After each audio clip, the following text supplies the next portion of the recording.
For 5 years I built the law firm's entire client base. No vacations, no sick days, just 70-hour weeks. On the day the CEO's son took over, he replaced me with his girlfriend. Just business, he laughed. Big mistake. I shook his hand and walked out. Then watched his empire crumble. I end 30 days, all 46 clients gone. But the real panic started when. For 5 years, I built the firm's entire client base, 46 companies who trusted me with their biggest risks and their most fragile secrets. No vacations, no sick days. 70-hour weeks that blurred into each other. I was always the one answering the midnight calls, the one who could take chaos and put it back into order. My life was the firm. My name wasn't on the door, but without me, the doors would have shut long ago. On the day the CEO's son took over, he replaced me with his girlfriend. It's just business, he laughed, extending a hand I didn't want to shake. I forced myself to take it, then walked out without saying a word. He thought he had won. He had no idea what he just set in motion. His name was Brandon Harland, 30 years old. The kind of confidence you inherit, not the kind you earn. Glossy hair, expensive shoes, and the smirk of someone who had never had to finish what he started. He had spent the last few years advising startups, which in practice meant traveling, writing empty blog posts, and calling it thought leadership. The moment his father retired, the title executive director was handed to him like a birthday present. He redecorated almost instantly. The framed degrees and legal texts that once lined the shelves were packed away. In their place, a putting green and a neon sign that glowed over his desk. Move fast. Break molds. Cultural momentum, he told me when he called me in. We're rewarding people who bring energy. Is there an issue with the Morrison procurement deal? I asked, calm as always.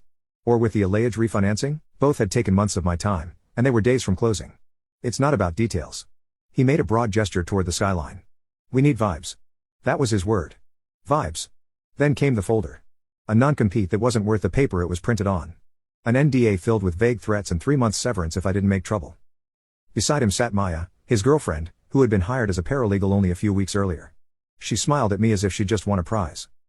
I'll manage Tessa's transitions, she said. You can't manage what you don't understand, I replied, my voice even. And you can't sign anything that requires a license. That's no longer your concern, Brandon said. He leaned back, satisfied, like this was just another item on his to-do list. Then he added a word that still stung. You're competent. Nobody's saying you're not competent. Competent. The way he said it, it sounded like worthless. I signed what I could sign, refused what I knew was unenforceable, left my badge on his desk, packed my mug in a cardboard box, and walked out of the building with my head high, past the reflection of that ridiculous neon sign. At home, I set the banker's box on my dining table and opened my laptop. There were no dramatic speeches, no immediate revenge, just a quiet inventory. Lawyers are trained to separate facts from noise, and I was still a lawyer. The firm owned the files, the letterhead, the building, the marble lobby that impressed visitors. But I owned the frameworks I had built on my own time, the templates, the checklists, the training modules that turned chaos into order. I owned my knowledge, and most importantly, I owned the relationships. 46 clients whose loyalty had been earned through years of late nights, steady guidance, and trust. Trust doesn't belong to a firm. It belongs to the person who shows up when no one else will. I opened my personal contact list. 46 names, each more than a client. People who had let me into their lives, who had texted me pictures of newborns and anniversaries, who had whispered fears they couldn't share with their boards. I drafted one sentence on LinkedIn. Effective today, I will be consulting independently on contract risk and operational compliance. No mention of the firm, no drama, just a statement of fact. Then I pressed publish. Not long after, my phone buzzed. Tessa, just saw your update. Coffee tomorrow? Same cafe? Helena Cho, CFO of one of my earliest clients. I stared at the screen for a long moment. The NDA didn't forbid coffee. It didn't forbid friendship. And Helena had never been someone who spoke casually. I typed back, as friends always. That night, my dining room became a war room. I laid out my notes, printed the frameworks I had created, opened the files I'd organized in my personal cloud.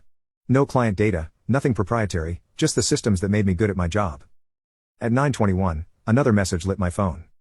Tessa, I don't know if you can respond, but the new team just asked me what material adverse change means in our lender agreement. We close Friday. I feel sick. The words hit me like a punch. That clause had nearly cost Helena her financing once before. I had pulled her company back from disaster by making sure it was documented properly. Now she was back at the edge with someone who didn't even know the definition. I typed slowly, carefully. I can't discuss your deal, but I can meet you as a friend and talk about general concepts. Tomorrow, 7 a.m., she replied. Old cafe, same table. And Tessa, it's not just business when people forget why they're in business. When I put my phone down, the room was quiet. I rinsed my mug, set it beside the sink, and thought about those words. In the weeks that followed, people would say the firm collapsed in 30 days. That 46 clients left overnight. But in that moment, standing in my kitchen, I wasn't thinking about their empire. I was thinking about trust, the kind you can't buy, the kind you can't fake, the kind Brandon had never even noticed until it was already gone. And tomorrow at 7 a.m., I was about to be reminded that trust is stronger than marble lobbies or neon signs. The cafe was nearly empty when I walked in the next morning. Same cracked leather booths, same smell of burnt espresso, same elderly barista who'd been there since my first year at the firm. It was the place I'd gone whenever I needed to think, when cases were falling apart or negotiations dragged into the night. Now it was where I was about to sit across from Helena Cho, CFO of Cowell Manufacturing, one of my longest-standing clients. She was already at the back table, a half-drunk cappuccino in front of her, phone face down. When she saw me, she stood, and for a moment, I thought she might hug me. Instead, she clasped both my hands. "Tessa, what the hell happened?" I slid into the booth across from her. "It's complicated," I said carefully. "Mostly nepotism, a little arrogance, and a lot of poor judgment." Her mouth tightened. "Brandon." I didn't confirm or deny. "You know I can't talk about firm business. I sign things. But I can say this, I'm no longer there, and I'm exploring independent work." She leaned back, eyes sharp. "Independent consulting," I clarified. "Contract risk, compliance frameworks, negotiation prep. My own systems, my own intellectual property. Not representing anyone directly. For now." Helena exhaled like she'd been holding her breath all night. "Good, because yesterday the new team asked me to define material adverse change in writing. They're handling our refinancing, Tessa. $120 million on the line, and they don't know the most basic clause." I felt my stomach tighten. I remembered the panic 2 years earlier when Cowell's lenders tried to pull financing after a minor dip in quarterly earnings. I had spent 3 straight days negotiating carve-outs and thresholds that saved their credit line. Without those terms, the company might not even exist today. "I can't comment on your deal," I said slowly. "But I can tell you what the clause means in general. It's about risk, about lenders protecting themselves if something goes catastrophically wrong. It has to be negotiated carefully, or it becomes a trap." Helena pressed her palms together. "That's exactly what I told them. And do you know what they said? Don't worry, we'll Google it." The barista set down 2 fresh coffees without being asked. I